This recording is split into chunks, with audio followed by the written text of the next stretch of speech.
धमतरी जिले में शनिवार को प्रदेश के पूर्व मुख्यमंत्री भूपेश बघेल का आगमन हुआ, जहां कांग्रेस कार्यकर्ताओं और स्थानीय विधायक ओमकार साहू ने उनका जोरदार स्वागत किया।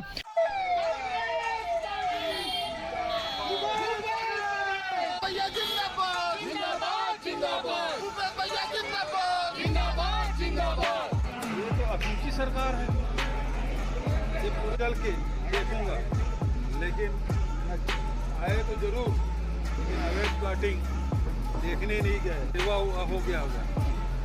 अम्बेडकर चौक पर बड़ी संख्या में एकत्रित कांग्रेसियों ने फूल मालाओं के साथ पूर्व मुख्यमंत्री का अभिनंदन किया। स्वागत के बाद एक अलग ही अंदाज देखने को मिला जब भूपेश बघेल स्वयं गाड़ी ड्राइव कर गंगरेल स्थित अंगार मोती मंदिर पहुंचे और मत्था टेका। विधायक निवास पहुंचकर मीडिया से चर्चा करते हुए भूपेश बघेल ने केंद्र और राज्य की डबल इंजन सरकार पर जमकर निशाना साधा। उन्होंने सरकार को फेल करार देते हुए तंज कसा कि प्रदेश और देश की स्थिति लगातार बिगड़ रही है। उन्होंने जनता और कार्यकर्ताओं को सतर्क रहने की सलाह देते हुए यहां तक कह दिया कि आने वाले समय में स्थिति और भयावह होने वाली है, क्योंकि ये सरकार न राज्य को संभाल पा रही है और न ही देश को। अफीम की खेती पर भी अफीमची सरकार का तंज कसते हुए हाल ही में प्रदेश में मिल रही अफीम की खेती को लेकर भी पूर्व मुख्यमंत्री के तेवर बेहद तल्ख नजर आए। उन्होंने सरकार पर पलटवार करते हुए कहा कि यह अफीमची की सरकार है। सरकार को मुझसे माफी मांगने की बात कहने के बजाय उन दोषियों को खोजने की जरूरत है जो यह सब कर रहे हैं। फिलहाल प्रदेश में अफीम की खेती पर लगातार कार्रवाई भी हो रही है, लेकिन सवाल खड़े हो रहे हैं क्योंकि भाजपा शासन में अब अफीम की खेती आम हो चुकी है। लेकिन दूसरी तरफ इस मुद्दे पर शुरू हुआ यह जुबानी जंग अब और भी गहराता जा रहा है। अब देखना यह होगा कि भूपेश बघेल के इन तीखे हमलों के बाद सत्ता पक्ष की ओर से क्या प्रतिक्रिया आती है और यह मामला राजनीति में क्या नया मोड़ लेता है। ठीक नहीं चल रहा है। 2-2.5 साल से कोई निर्माण कार्य प्रदेश में नहीं दिखाई दे रहा है। मनरेगा का कार्य बंद पड़ा हुआ है। पेयजल के जितने ग्रामीण पेयजल की योजनाएं हैं वो सब ठप पड़ा हुआ है। नगरीय क्षेत्रों में विजय देवांगन ने जितना काम कर दिया उतना ही हुआ, उसके बाद अभी बंद है। जो लघुपज खरीदी वो बंद। जो मैं इसलिए बोल रहा हूँ कठिन समय आने वाला है क्योंकि अब गैस सिलेंडर की किल्लतें शुरू हो चुकी हैं। डीजल पेट्रोल अब वो शॉर्टेज होना शुरू हो गया है। लेकिन 29 अप्रैल को जहां मतदान समाप्त होगा बंगाल का, अभी 9 अप्रैल को तो 4 राज्यों का है, बंगाल का 30 और 29 को है। और जैसे मतदान हुआ डीजल पेट्रोल और रसोई गैस की कीमत का आप अंदाजा नहीं कर सकते, इतना बढ़ेगा।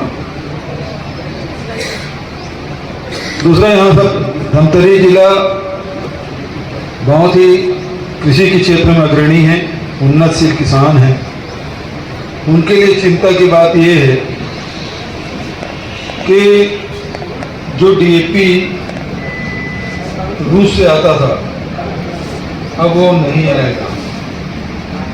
अप्रैल महीने में आपके गोडाउन में खाद भरना शुरू हो जाता है। पता कर लीजिए सहकारिता विभाग में कब डीएपी और यूरिया का रेट उतरेगा, ये पता कर लीजिए कि मेरी बात गलत है। यूरिया मिलने वाला नहीं है क्योंकि यूरिया गैस से ही यूरिया बनता है। जब रसोई गैस नहीं मिल पा रहा है, होटलों में जब कमर्शियल गैस नहीं मिल पा रहा है, तब खाद बनाने के लिए गैस कहाँ से मिलेगा? तो यूरिया और डीएपी भारी किल्लत होने वाली है। यदि हमारी जो योजना है नरवा गरवा घुरवा बाड़ी यदि संचालित होते रहता है तो खाद की कमी तो उसके अल्टरनेट व्यवस्था हो जाता, वर्मी कंपोस्ट मिल जाता। अभी भी मैं सभी सरपंचों से अपील करना चाहूँगा कि अपने जिन गांवों में गौठान बना हुआ है, जहां वर्मी कंपोस्ट का टांका बना हुआ है, सब लोग मिल के जो किसान उन्नत किसान हैं और पहले से जो तैयारी करते हैं उन किसानों से मैं कहना चाहूँगा, अभी से वर्मी कंपोस्ट बना कर रख लीजिए, क्योंकि अभी मार्च आखिरी है। अभी ऑर्डर देंगे तो अप्रैल मई में बन जाएगा, जून के वर्मी कंपोस्ट खाद मिल जाएगा।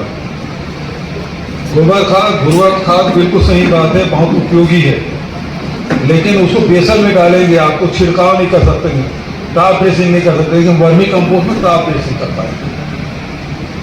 इसलिए अभी से तैयारी कर लीजिएगा। पर्सन और ढींचा, इसकी भी तैयारी कर लीजिएगा, क्योंकि हरित खाद वही बनेगा। ये सरकार उपलब्ध कराने वाली नहीं है। सरकार खुश भी होगी कि धान खरीदना नहीं पड़ेगा, वैसी कटौती कर रहे थे, अंदर अंदर खुश होंगे, 3100 रुपये देना नहीं पड़ेगा, उत्पादन कम होगा। तो खाद नहीं डालेंगे, डीएपी यूरिया, तो उत्पादन कहाँ से होगा? ये पूरे प्रदेश में, पूरे देश में स्थिति आने वाली है, और इसके इसलिए कि मोदी की गलती के कारण से, सरकार की गलती के कारण से ये संकट आया है। यदि मोदी ईरान से दोस्ती रखते, मोदी रूस से दोस्ती रखते, न खाद की कमी होती, न डीजल पेट्रोल की कमी होती, न गैस की कमी होती।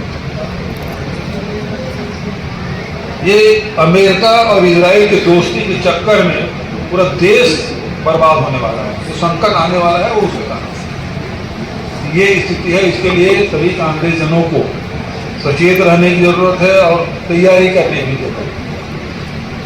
दीदी बहनें बहुत सारी हैं, लकड़ी छेना की व्यवस्था कर लीजिएगा। शारदा, नीलम,